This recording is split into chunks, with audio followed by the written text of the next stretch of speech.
Hi there, all you cool cats and kittens. Today we're talking about the cat people. Please don't. No. So today we're actually talking about the Purpuras. Hey guys. Yes, today we'll be talking about the Purpura, which is one of our own made-up races. Yes. It's inspired by random things, but it is its own entity in our world. It started off with inspiration from the brownies, I believe. Well, okay. The brownies are not exactly cat people, like Well, I cat know. creatures. They were the sprites in a book that I read, and they were called brownies, but they Yes. were described as cat people, which was also a misconception because that's not what they're like in actual folklore. But Correct. that's where my idea sprung from it. Yes. Actually, the whole idea sprung from it from a dream that I had once. So Mary Beth just kind of threw this random character into the world, and I've been forced to kind of figure out how to make it fit. Hey, it fits now. It finally fits. But that's where we came up with the Purpura. So it did start off with Adrian. Adrian was a character that I actually saw in a dream one night, and it was just a fun fantasy dream that I had. And I worry for you if those are your dreams. It was really cool. Basically, I went on this big grand adventure, and I met a lot of friends along the way, and this character was one of them. At the time, this Adrian was a he, and I perceived them as just a purple brownie, and that's how I described them in that dream, or how I perceived them, I guess. So I drew that character when I woke up, and I was like, I really like this character. I'd like to use them one day. So he kind of just stood in the background of my art until we started developing the show, and I was like, hey, this would be a really cool idea if we brought out a race in this. Yeah, so through that we created the Purpura people. Purpura is Latin for purple because they are all varying shades of purple. One cool thing that we did do with the Purpuras is their sexuality is, or their gender. Their gender is non-binary. And they Yes. are, what was it? Pansexual. Pansexual, yes. So as far as the gender goes, none of them, there's no males, there's no females. They are literally Genderless. They don't even have the parts. Their tails kind of work in a similar way as like the hair ponytails of the Avatar people in Pandora. It's not the same thing. Obviously, we can't completely copy it, but it's that's the idea we're going with. Yeah. But yeah, so that's the Purpura. Their song genre is kind of like that indie style.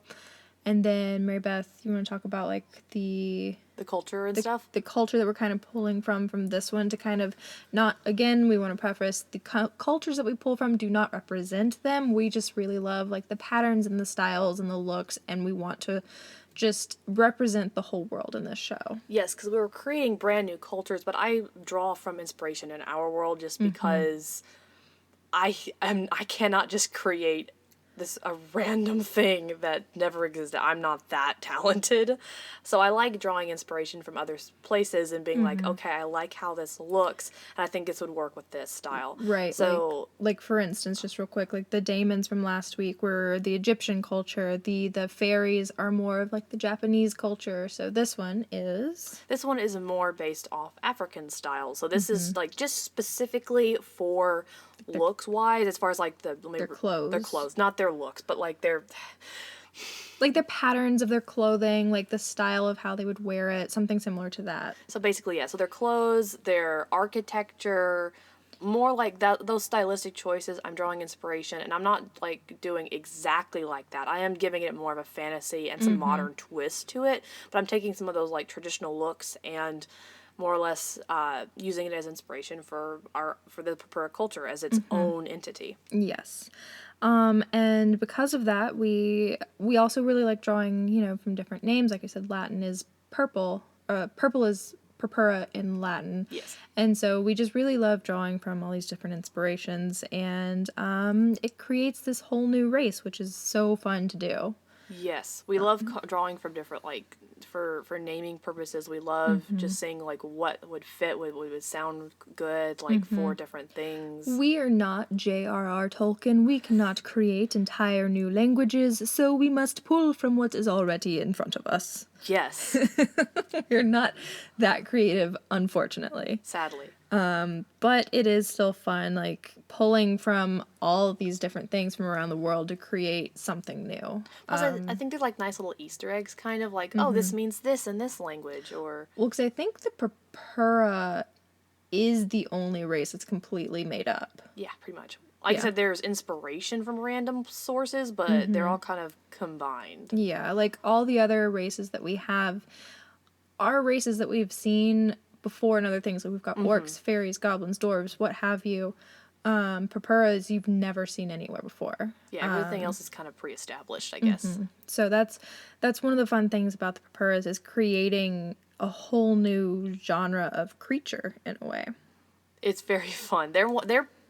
Pro- You say this every I week. do. They're one of my favorite. Well, they're all my favorite. I don't know. Everything's my favorite. So I change it constantly. So they live, if you're looking at our map, so if you're watching our podcast on YouTube, Mary Beth will have a map pop up right now. Woo, so magical. But if you're looking at our map, it's also on our website. You can find it there, kind of. It's in the lookbook section. At the end of every lookbook, there'll be a map, and it'll kind of explain it, but I'm going to explain it here too, just in case you don't feel like looking up an internet thing. Ouch. Wait, I've put a lot of hard work into our website. Please go look at our website, musicallychallengedshow.com. It's great. However, okay, so I would personally like more views on the YouTube because I'm the one who creates the YouTube videos and no one watches them. it's fine. We have listeners. They just, as I've stated to Mary Beth, most people listen to podcasts on podcast stations, not through YouTube. But if you want to see visuals of what we're talking about, check out our YouTube. It'll give you those visuals. Anyway, so what I was saying, what was I saying? What were you saying? I was saying the map. So if you look at the map, on the east coast, we have like the human, Purpura, and Elven territories. Now the Purpura is the most northeast territory that we have in Harmonia. And it does share the same forest with the elves, and it has like a little coastline, and it's very pretty. And it's called Cadenza. So that's where the Purpuras live. Yes. Yes. Their ecological thing is kind of based off more of a rainforest look. Yes, kind of a rainforesty. Now I think Mary Beth had some pictures of elves in like a redwood. So these forests are they have like a mix of a lot of things. So it's not just, we're not just going to see a rainforest necessarily. We're not just going to see a redwood forest. We're going to see a lot of different things in this one big giant forest because it's our world. We can do whatever we want, Isn't and it it's fine. fun? So That's the fun part. no one can tell us no. That doesn't make sense because Guess what? it's fine. It's fine. It's totally fine. Because guess what? This is not our world. This is This our is a world. fake world that we're building in our own minds. Yes. These trees aren't even the trees from here. They could be completely new trees. They just look like our trees. Exactly. I'm not that creative. Well, actually, we are coming up with a whole new tree system, although, do you want to So- go down to that now? Yeah, why not? Okay, so the Purpuras, as we stated, non-binary, no parts, no working Yeah. baby-making parts. So now we have a couple of races that have children in a non-typical way. And I think, so like the giants, the fairies, The the almost said the Zodiac, the Valkyrie. the Valkyrie, the sirens in a way, and also the Purpura. So because they don't have like the Valkyrie, all female race, the giants, all male race, those parts don't work together for baby making purposes. So we've had to come up with fun and creative ways to bring in new life to this race, and each way is slightly different. So with the Purpura way, they have this tree, this life tree in the center of their community, and we've actually pulled from the Swahili language to name it. And I do not speak Swahili, so I apologize if I butcher this, but the tree is called the Maisha tree, and it's Swahili for life. So this tree has its roots throughout all of a cadenza of the Purpura territory. And the way it works is if you and your partner, or just you by yourself, or you and multiple partners, or however you want to do it, want to have a kid, every year, Catus, the zodiac for the Purpuras, will come down and they basically give like a master class basically to the people that want to have a child, and they take them through this whole process where they get to pick a seed from the tree, and each seed could be like a light purple, dark purple, a freckled purple, like what have you, and depending on like that seed is kind of indicative of what your kid will look like. You take that seed and you take it home with you, you plant it, and every day for the next year, you have to like sing to the tree, use your heart song. You have to, excuse me, you have to nurture the tree, love the tree, you and if you have a partner or partners, like come together and show this tree love and affection. And within the year, the tree will grow. Now, after this year, there's a pod that forms into like this fruit-esque type thing, and it'll take another year for that to fully develop, and from that, your kid is born. They come out of the fruit. Yes, and so that particular tree, once you plant the seed in the ground, that tree is called the Dwara tree, which is Swahili for circle. So we've got like the circle of life kind of thing going on. It's the circle of life. Hakuna Matata. No, because no. Okay, anyways, but Yes, that's how it works. So that's how life kind of works, and then we've established that like once your body gives out, once you die, you are then buried back underneath your tree, and your life force gets cycled back into the Maisha tree, the life tree. And so the Purpuras kind of have like a reincarnation thing going on. Like you're born from the tree, you go back to the tree. And once you go back to your tree, the tree you were born from kind of rescinds back into the earth and becomes just part of the root system of the main tree.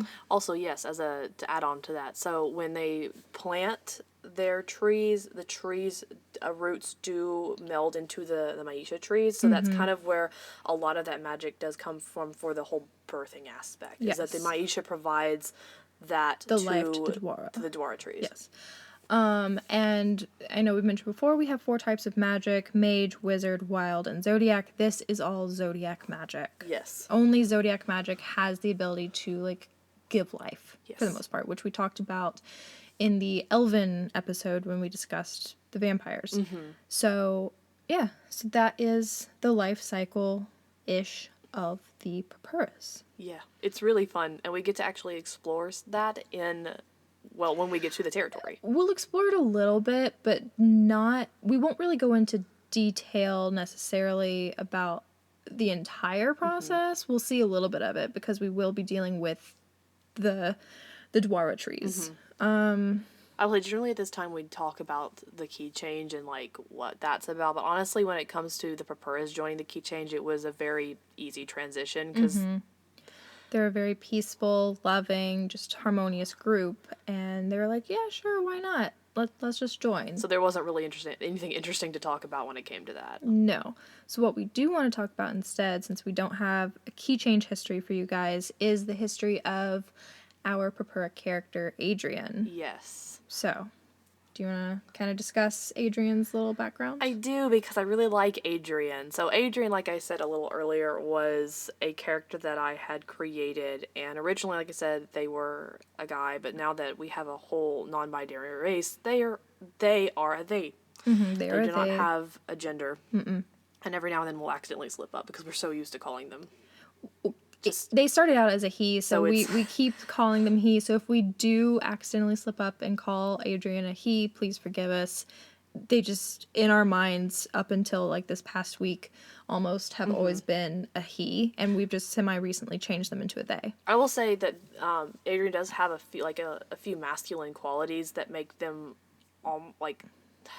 present almost as a he. Yeah, but they identify as a they. Correct. Let's just get that out there right now. So they are the captain of the guard. Captain of the royal guard. The royal guard, the Harmonian Guard, yes. They travel with Rose. Mostly because Rose gets into a lot of trouble. Yes. And they they aren't Rose's personal guard, but That's Gabriel. it's Gabriel, but they kind of work together, sort of. Now, how do you want to start off talking about Adrian? Because there's a lot to talk about when it comes to Adrian. So Adrian is very different from most of the Purpura race. They are very ambitious. They're goal oriented. They're not so keen on like Peace and harmony. well, they want peace and harmony, but not so much so that they let things happen. They're a go-getter. They're a go-getter. So like They're also... Purpuras, Sorry. Purpuras are very much just like whatever happens, we just have to keep the peace, even if that means becoming a doormat and letting people walk all over them. Unfortunately, Yeah. they are learning to gain a backbone, but Adrian was born out of his Dwara tree pod They. with a backbone. I said they. You said he. Oh, they. See, we're having They to were catch each born- other. They were born out of their tree pod, their Dwara tree pod, with a backbone already. And that's very different because depending on how your tree is grown and how your parents or parent or what have you raises that tree and grows that tree in its first year of life is really going to determine what your personality is when you were born. The cultivating process is extremely important. And because they are so peace-loving and harmonious, typically that translates into the growing process of the tree. Exactly. So, like, they kind of produce the same personalities. Well, yes and no. Like, everybody has their different personalities, but... But they have a common trait. They have a common trait. So, when Adrian was born, they have a very tragic story. So, we do talk about the fact that how people find their people here, or their person, their partners, is through a heart song. However, it is possible for heart songs to change and people to grow apart. It's possible for people's heart songs to never match in the first place. It's not an impossibility. It doesn't happen as often as like it does like in our world with breakups and splits, but it is something that happens. So Adrian's parents, when they got together, one of them was actually asexual. They went with the motions because it is such a different thing to be asexual in this world as well.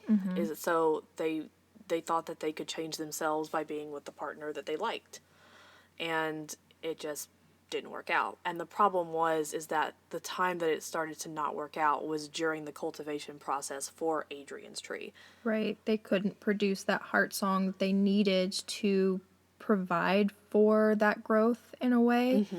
Because in the masterclass that Caddis is going to teach, they really teach, if there's two of you, you need to come together with your heart song to show, how this works. Yeah.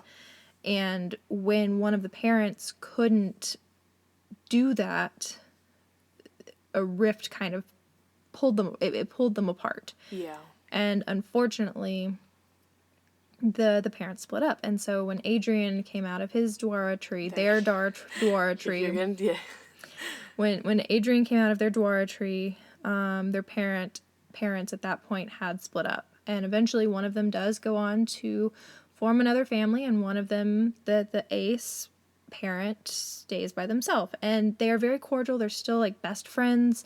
It's the parents are still best friends, but Adrian kind of...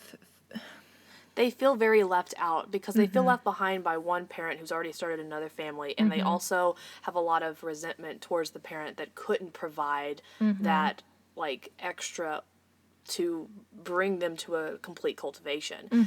So Adrian always feels very left out of both, not only their own family, but the community itself.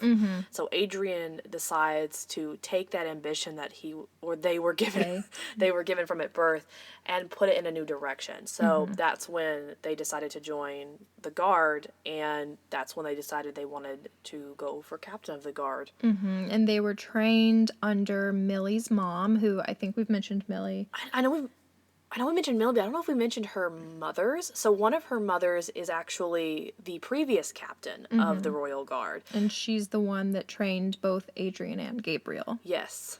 That's a backstory for another day, though. Yes, we won't get into that. That's more for the show, but just so you guys know, that's That's how Adrian got their path. Yes. So yeah.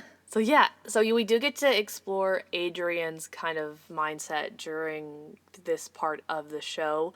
Now, Adrian also at this time has harmonized with their own partner, or they do it at the very beginning of the show, and their partner is an elf, Terrence. Yes. So Adrian and Terrence, at the very beginning of the show, we're actually going to be like stepping right into their wedding, and it's like the harmonizing ceremony, as they call it, and it's just a beautiful, beautiful ceremony, and we just get to see like the love that they have. I've got like this beautiful song in mind that I want them to be singing, or something similar to it. Because we're not songwriters. Let's no. put that out there right now. If you are a songwriter, let us us up. know. We need some songwriters. Help. But yeah, so that's kind of the story of Adrian, the story of the Purpuras. They're, yeah. Yeah, I like them a lot. I really like Adrian, and I'm glad that they have more of a Purpose. purpose. A purple purpose. Up until today, literally, Adrian has been my least favorite character. They're still not my favorite, just because I'm more invested in other characters. I get that. But the Purpuras and Adrian have always been my least favorite because they were just thrown in because Mary Beth liked her design. And Look, I like my designs. I'm a character designer. I love to design stuff. It's but fun. as the writer of the show, I had to figure out, okay, what in the world am I going to do with this? Where do they fit in? Why are they here? And so finally today, just a few minutes before the podcast, actually, we sat down and we had to hammer it out. We were like, okay, why are they here? Why do we have them? Why are they included? And that's one of my favorite processes when it comes to writing the show is coming up, like, there are quite a few things in the show that were just thrown in. And so we had to sit down and be like, okay, why is this in the show? Yeah. How can this make sense? What does this add to the show? We did that with Adrian and Gabriel because they were both designs that you just wanted to put in the show. And I have a problem. you do have a problem. And for instance, okay, so this show started out as completely just a musical. It did. There was no political background or anything, but the more politics that we kind of added into the show, the more the music side kind of took a step back. And while it is a bit of a musical here and there, like, the music actually fits into the show now. And Yeah. I love watching the growth of the show. Well, we've changed the music to be just for, like, romantical purposes, or you'll see the Purpuras probably do a song for their cultivating process for the trees, and, like, it's a more personal thing versus it's we're in the middle of the musical. street and we're singing about bread. Right. So now the music in the show genuinely has a purpose, which I'm much more okay with. Well, it has to do with more, like I said, the sexuality parts of it, because the sexualities are a part of each of their cultures. The sexuality and, like, the spirituality almost. Yeah, because, like, we're really building a whole world. Like, world building is a lot of fun. Now, don't get me wrong, it's a lot of work, but it's so much fun, and it is really interesting to see the complete transformation that things go through. Because my favorite part is the world building, and then also the character backgrounds. I like to find out, what are their goals, why do they have those goals, what are they there for. Yeah, I know I just throw characters at you, Yes. but I do like it when we cultivate a character, and it works really well. Well, okay, so take Adrian, for example. They were just thrown into the show. I had no idea. Okay, they were the captain of the guard. Why are they following Rose around when she already has her personal guard with them? And we've come up with, And we didn't talk about that. well, Adrian doesn't 100% trust Gabriel to do their job. And we'll see why towards the very beginning of the show. Yeah. It's a big reveal. We're not going to give that away. Spoilers. It's really cool. I'm really looking forward to seeing this. But I do part wanna, of the reason. I do want to pause you there, because I do want to just preface, Gabriel is not a bad person. Oh no, Gabriel is 100% a sweetheart. Like, I love Gabriel, but for reasons we will not disclose today, but you will see, like, within the first 3 episodes, why Adrian is not 100% trusting of Gabriel. Yes. However, we shouldn't be too trusting of Adrian either. Okay, that was weird. It's not. Okay, so I'm going to go ahead and say this. It's not a big secret. We're going to see this really early on in the show, too, and it's not, like, a big reveal. It's, like, a secret to the characters, but not to the audience. Adrian is not actually backing Rose in the campaign No, race. Adrian does not have a lot of respect for Rose, and for No. good reason. Adrian has literally watched Rose grow up. They've all been kind of in this circle where they all know each other in a sense, like minus Bob obviously, but they grew up from like teenager age, like because Adrian joined the guard fairly early on in his teenager There. years, and sorry, in their teenager years, along with Gabriel. So they've known each other for a long time, and Gabriel recognizes that Rose does not always have the best interest of the country, or that she even has the mind to be a ruler. So Right, so when it is announced during the show that they are going to be doing a candidacy for the next ruler, Adrian does not want to back Rose. now they do, of course, like I said, they are Rose is still the princess, so their job is still to protect her, and they don't dislike Rose, so obviously they are going to protect her and they're going to go with her throughout this journey. But their vote is not for Rose in the end. Yes. And we are going to see that, and it's going to put a lot of like character development in for the two of them. And I'm really looking forward to seeing how that develops. I'm Yes. excited for this. Because they don't find out about Adrian's backing until a bit later. Like Season late season 2 2? or season 3, one of the two. But yeah, so the characters themselves are not going to find out about how Adrian's not supporting Rose, but we will see that, like I said, within the first 3 episodes as well. So it's not like a big secret, so I'm not really giving anything away. No. But I like it because it really helps develop their character. You can just see what makes Adrian tick. I like Adrian a lot. Like they're very standoffish at times, but I think they're a very interesting character. I like Terrence, their partner. I Terrence think is Terrence is sweet. adorable. I don't think we really talked about him in the Elven episode. Not but as we he's an mentioned him elf. briefly. But yes, the two of them together are like, you look at the match and you're like, how did that you happen? work? But they work, and it's do. really sweet. Like they're the perfect balance for each other. I feel They like. are. I like the couples that we do establish in the show. We have several. We don't have several. We have a a fair few. amount. Well, I guess in the end, yeah, I guess we do have a lot. Yeah. I like the couple pairings though for a lot of different reasons. My favorite couple is still Gabriel and Rose, but Yeah, that's one relationship that kind of gets developed throughout the show. It's not like they're an actual exclusive couple or anything, but their personal relationship really gets developed throughout the show, and we get to see them grow together, separately and kind of together. But I mean, I like both of their characters just like by themselves too, but I think they're pretty awesome when they're together. Like the whole group is awesome when they're together. They're just fun. I'm excited because a lot of the relationships aren't going to get established until the very end of season 3. The only established relationship we have is the very beginning, where we see Terrence and Adrian getting married. Other than that, no one else has a committed relationship until the very end of the show. So I'm excited to see who's going to ship who.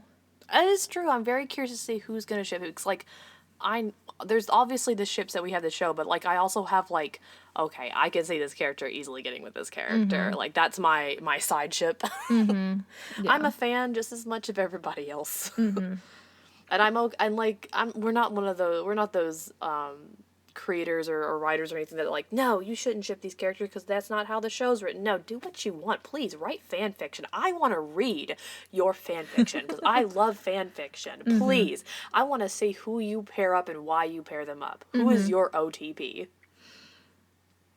There's my rant. What is OTP? One true pairing. Oh, yes. There's fan language for you. But yeah, so that's I'm looking forward to seeing, because it's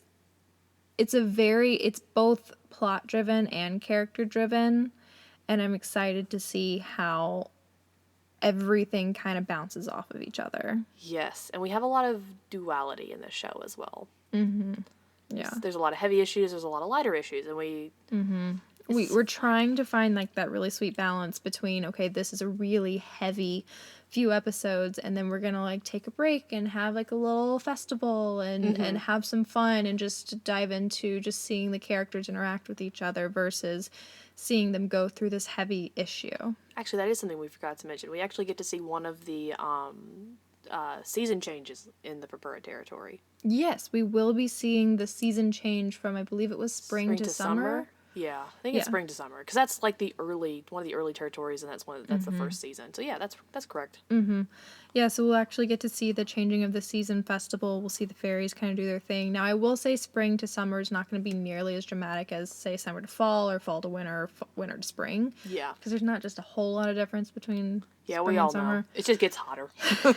That's the difference. It gets a lot hotter.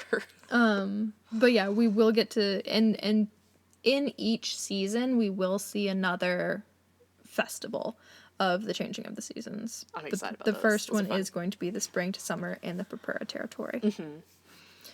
So yeah, I think that's everything. Yeah, that's everything I can think of. Okay. We do have a Patreon now.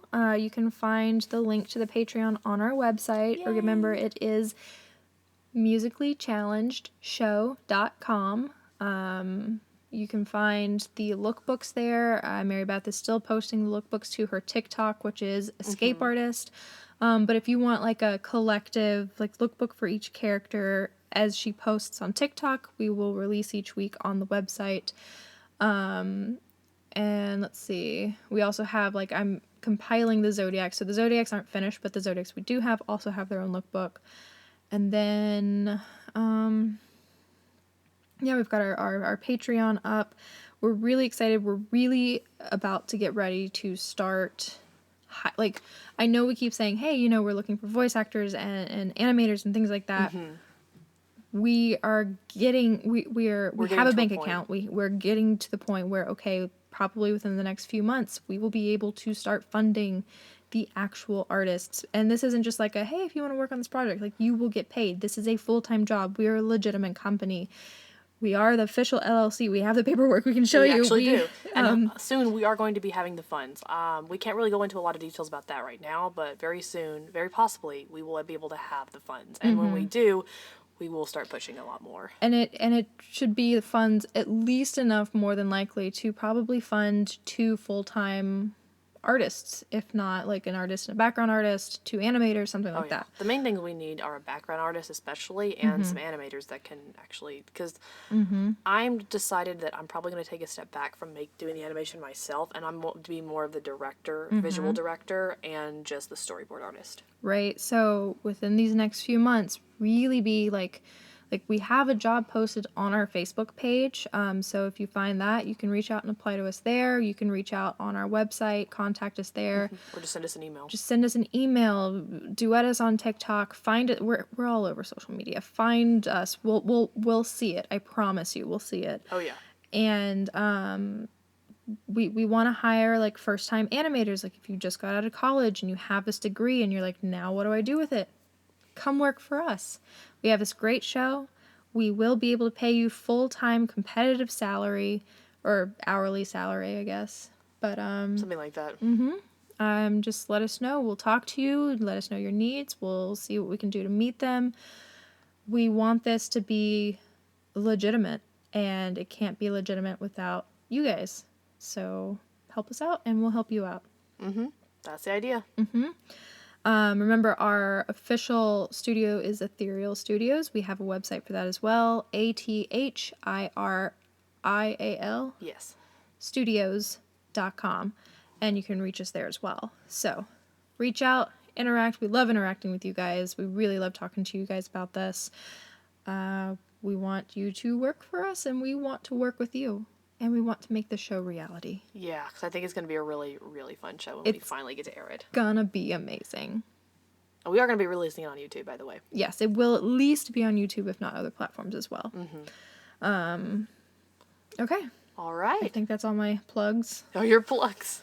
Yeah. All right. Thank you guys so much for listening today. Thanks, guys, and we will talk to you soon. Next week, I guess. Yeah. Cool. Thanks, Bye. guys. Bye. Bye.